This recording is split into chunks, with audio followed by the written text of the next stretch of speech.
یا اللہ پاکستان پر رحم فرما۔ خواتین و حضرات، پاکستان کے لیے ہر 5 سال بعد کوئی نہ کوئی ڈیزاسٹر آتا ہے۔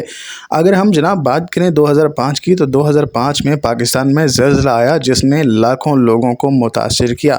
اور جناب اگر ہم بات کر لیں 2010 کی تو 2010 میں پھر سے سیلاب آیا۔ 2015 کی بات کریں تو 2015 میں پاکستان میں پھر سے زلزلہ آیا جس نے لاکھوں لوگوں کو متاثر کیا۔ اور جناب اگر ہم بات کر لیں 2020 کی تو 2020 میں پاکستان میں کووڈ-19 آیا، یعنی کرونا آیا۔ دنیا میں تو کرونا 2019 میں آ چکا تھا، لیکن 2020 میں اس نے پاکستان کو متاثر کیا۔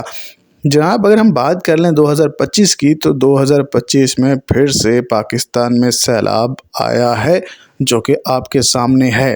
جو جس طرح سے متاثر کر رہا ہے سب کچھ آپ کے سامنے ہے۔ یعنی ہر 5 سال بعد پاکستان میں کوئی نہ کوئی ڈیزاسٹر آتا ہے، تباہی آتی ہے۔ یا اللہ ملک پاکستان پر رحم فرما، سب مل کر کہیں آمین۔